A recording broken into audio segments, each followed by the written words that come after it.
temperature in the United States reached a boiling point last night in what was originally scheduled to be a mundane bipartisan infrastructure forum, but quickly transformed into the most explosive verbal confrontation in modern political history.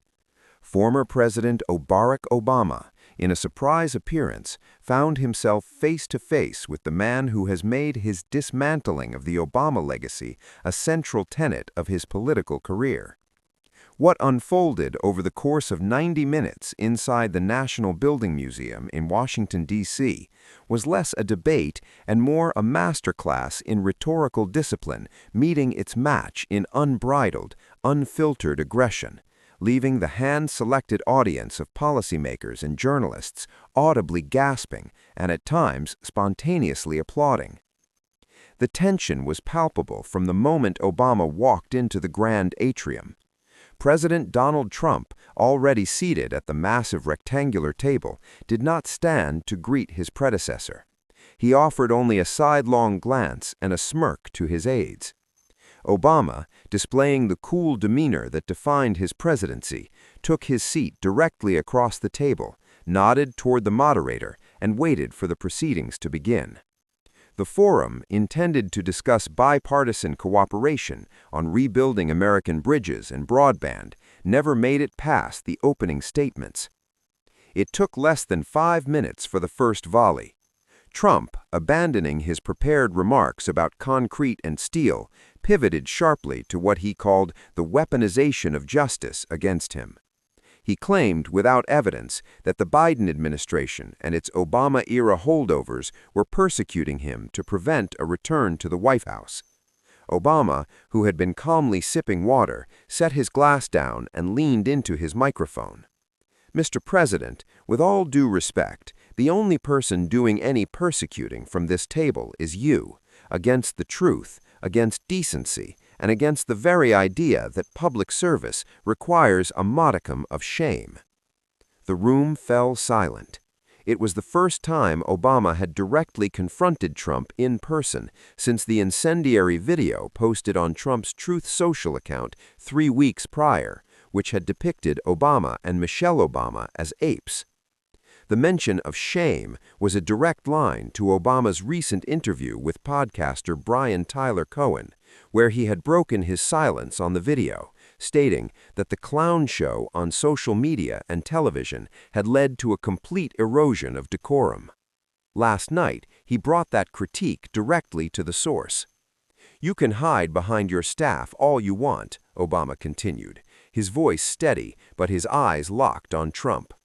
"You can claim you didn't see the clip of you putting my face on an ape's body, but we all know the truth.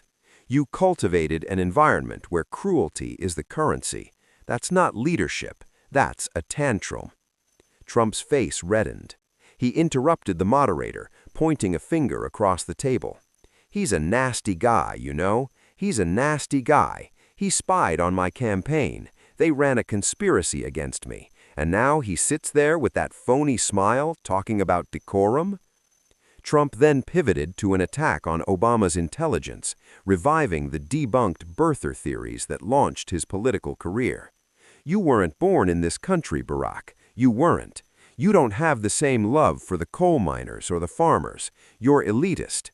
I built this movement with my bare hands, and you destroyed the military. You destroyed the economy before I fixed it."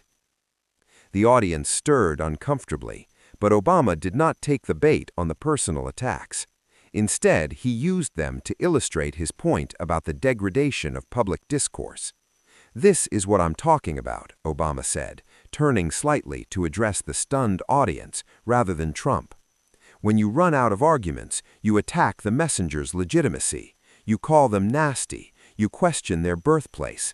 You put their face on a monkey in a video and pretend a staffer did it by accident." He paused, letting the weight of the words settle.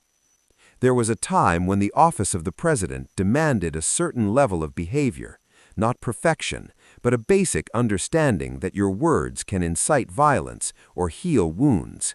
We have a choice right now about who we want to be."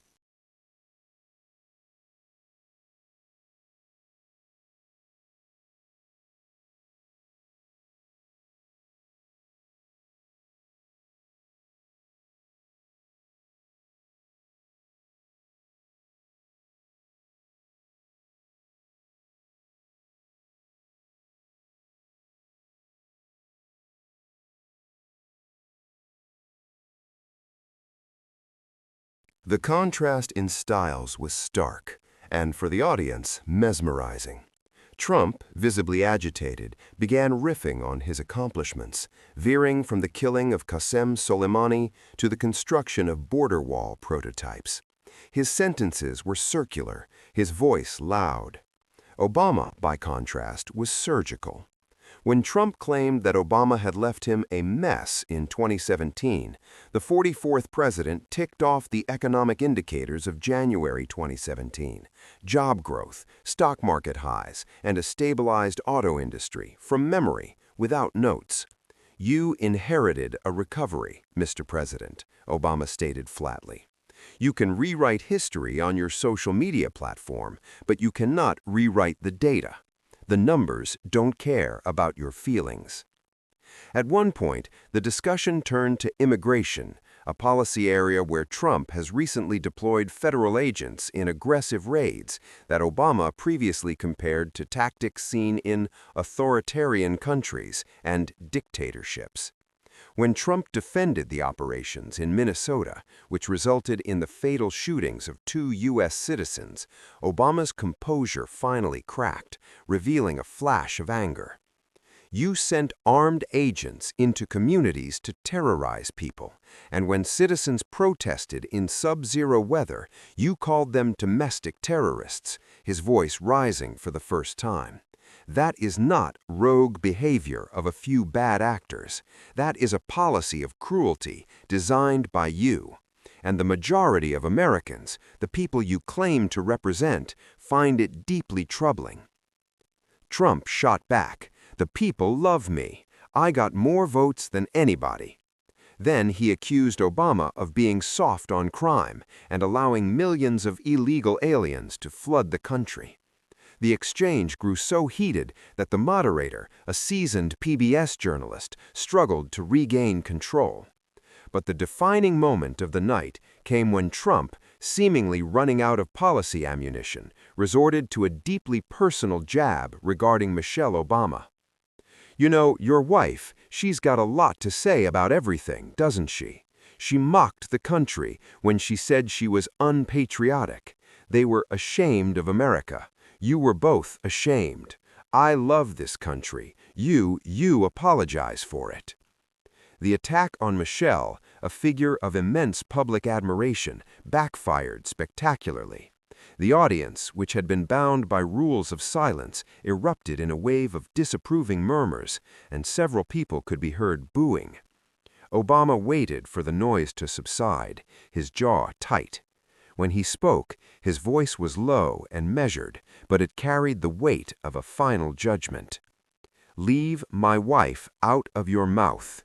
The simplicity of the command, delivered without profanity but with absolute moral authority, seemed to shrink Obama in his chair. "You can come for me. You have for 15 years, but you will not sit here and attack the character of a woman who has served this nation with more grace and dignity in a single day than you have in your entire political life. You want to talk about patriotism. Patriotism is not a flag pin. It is not screaming, 'Make America Great.' Patriotism is feeling heartbroken when your country falls short and working to fix it. Michelle understood that. You just exploit the heartbreak." The room was dead silent. For a brief moment, even Trump seemed at a loss for words, shuffling papers in front of him. An aide leaned in to whisper something, but Trump waved him off. The moderator seized the opportunity to pivot to a pre-scheduled break, but as the cameras cut away and the attendees stood to stretch, the atmosphere was electric. Small clusters of people could be heard replaying the exchange. "He destroyed him," a young policy aide was overheard whispering to a colleague. "He absolutely destroyed him." During the break, the contrast in the two camps was telling. Trump huddled with his advisors, gesticulating wildly, clearly strategizing a counterattack for the second half. Obama stood alone for a moment, looking out at a window at the city skyline, before being approached by several Republican senators who, according to lip readers, appeared to be thanking him for his remarks about institutional integrity, a sign of the deep fractures within the GOP regarding Trump's behavior. The second half of the forum was anticlimactic by comparison. The policy discussion was stilted, with both men clearly exhausted by the earlier fireworks.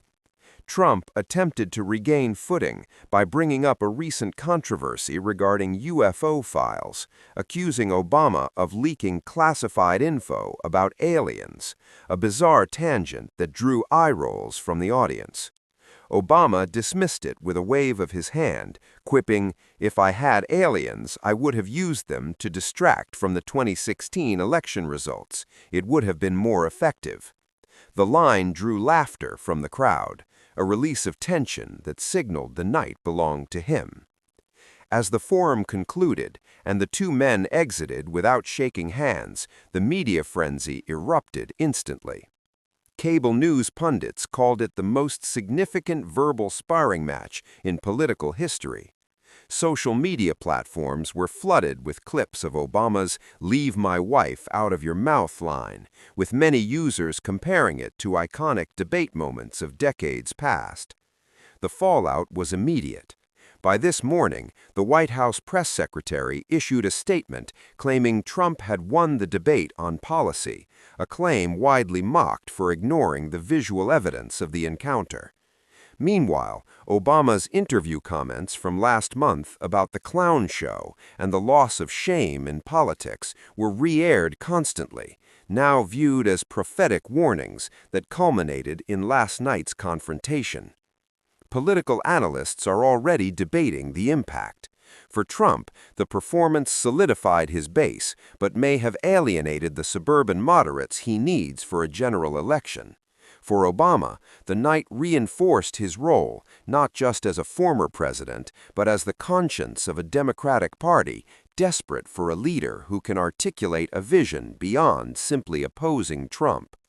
The image of Obama's calm, cutting delivery versus Trump's agitated scattershot responses is likely to become a defining snapshot of the 2026 political landscape, a year of high-stakes midterms where the soul of the country once again feels like it is on the ballot. Whether this leads to a formal debate demand from Trump remains to be seen, but for one night in Washington, the ghosts of presidencies past and present collided, and the crowd, much like the country, couldn't believe what they were witnessing.